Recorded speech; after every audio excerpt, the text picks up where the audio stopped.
34 years and 80 days, the oldest player to score a Champions League hat-trick. There's loads actually coming in about this man.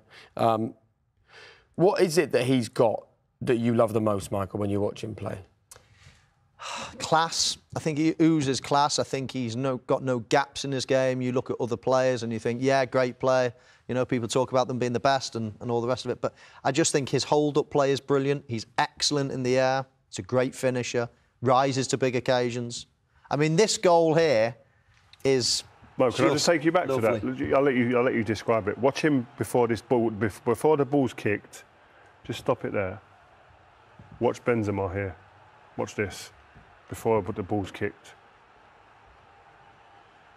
Yeah. You can see the intent there. They've got the momentum. They've got the momentum and they've got the crowd up. They've got everything up. And this is an unbelievable thing because he's moving. At this point, he's not thinking, I'm going to score. So he's already moving. Oh. And he just takes it in his stride. How good is that finish? Look at this for the bench. Oh, Jake, to take it in your stride like that, when you're not really expecting it, outside laces of your boot, I mean, it's staggering. I mean, he's meant every single little bit of that. It's an unbelievable... And when you're flying, when you've just scored 2 goals... I know there's some celebrations. Is he better at 34 than he's ever been?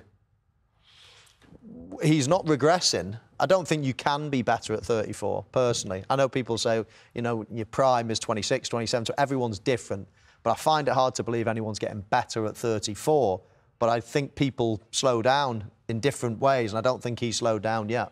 I think we're just seeing a different side of him because he sacrificed so many parts of his game because Cristiano Ronaldo was there. And that meant he knew he had a better chance of winning the Champions League consistently by doing that. And that tells you about him, the humility that he's got, how humble he is to do that, and understanding there's an intelligence there as well. Beyond technique, beyond ability, he understood where he was at in the pecking order, what he needed to do for the betterment of the team. And now Ronaldo's gone, who's the man scoring goals? Who's the man setting up chances? Who's the man leading this team now with the armband? There's only Ronaldo, Raul, and Di Stefano, is it Di Stefano? Who's above him in the scoring charts. By the way, in a period as well where he actually sacrificed parts of his game. So it tells you this guy, he could have been way up there with goals if he had actually been a bit more selfish, but he's got the trophies. I want to talk about Robert Lewandowski. This is from Opta.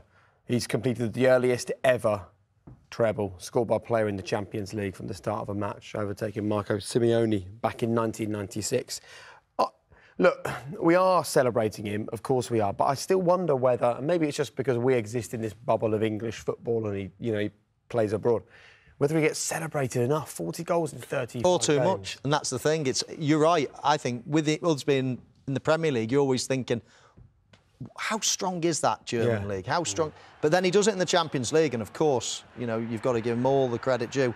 So he's incredible, phenomenal player, but as you say, I'd love to see him in a different team. He's getting loads of chances in a Bayern Munich team, week in, week out, scoring an incredible amount of goals.